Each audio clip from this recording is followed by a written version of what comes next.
ఏపీలో ఉచిత గ్యాస్ సిలిండర్ల పథకం అమలుపై రాష్ట్ర పౌర సరఫరాల శాఖ మంత్రి నాదెండ్ల మనోహర్ క్లారిటీ ఇచ్చారు. బుధవారం ఆయన ఏపీ అసెంబ్లీలో మాట్లాడుతూ, ఉచిత గ్యాస్ సిలిండర్ల పథకం అమలు చేయడానికి తమ ప్రభుత్వం కట్టుబడి ఉందని చెప్పారు.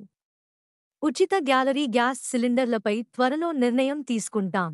ప్రస్తుతం ఉచిత సిలిండర్లను రాష్ట్ర ప్రభుత్వం అందించడం లేదు. 2016 నుంచి 24 వరకు ప్రధానమంత్రి ఉజ్వల యోజన పథకం ద్వారా కొంతమంది లబ్ధిదారులకు ఈ ప్రయోజనం చేకూరుతుంది. కేంద్ర ప్రభుత్వం పథకం ద్వారా 361 మంది లబ్ధిదారులకు మొదట ఉచిత ఎల్పీజీ సిలిండర్లతో పాటు ఉచిత గ్యాస్ కలెక్షన్స్ రాష్ట్రంలో ఇస్తున్నామని మంత్రి నాదెండ్ల మనోహర్ వివరణ ఇచ్చారు. టెంపుల్ టూరిజంపై మంత్రి దుర్గేష్ స్పందన. టెంపుల్ టూరిజం డెవలప్ చేయడానికి ప్రత్యేక ప్రతిపాదనలు తయారు చేస్తున్నామని పర్యాటక శాఖ మంత్రి కందుల దుర్గేష్ తెలిపారు. అసెంబ్లీలో సభ్యులు అడిగిన ప్రశ్నలకు ఆయన బదులిస్తూ, ఆలయాలకు పర్యాటకుల సంఖ్య పెంచేందుకు ప్రత్యేక ప్యాకేజీలను పర్యాటక శాఖ నిర్వహిస్తోందని చెప్పారు. గత ప్రభుత్వ పాలనలో పర్యాటక రంగం నిస్తేజంగా తయారైందని విమర్శించారు. కింగ్ జార్జ్ హాస్పిటల్లో 1562 పడకలు. ఆరోగ్య మంత్రి.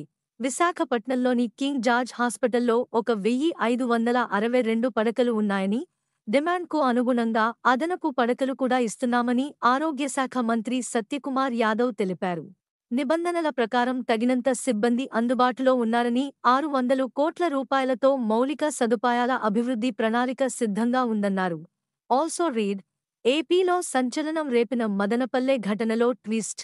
నర్సింగ్ స్టాఫ్ తక్కువగా ఉన్నారు. BJP MLA. కింగ్ జార్జ్ హాస్పిటల్లో నర్సింగ్ స్టాఫ్ తక్కువగా ఉన్నారని బీజేపీ ఎమ్మెల్యే విష్ణుకుమార్ రాజు తెలిపారు. ఆరోగ్య మంత్రి కేజీహెచ్ బ్రహ్మాండంగా ఉందని చెప్పారు. నిబంధన ప్రకారం నర్సింగ్ సిబ్బంది అందుబాటులో ఉన్నారని అంటున్నారు. కానీ పేషెంట్స్కు సరిపడా నర్సింగ్ స్టాఫ్ లేరు. 616 మంది మాత్రమే నర్సింగ్ స్టాఫ్ ఉన్నారు. మినిమం రిక్వైర్మెంట్కి సరిపడా నర్సింగ్ స్టాఫ్ లేరని ఆయన వెల్లడించారు.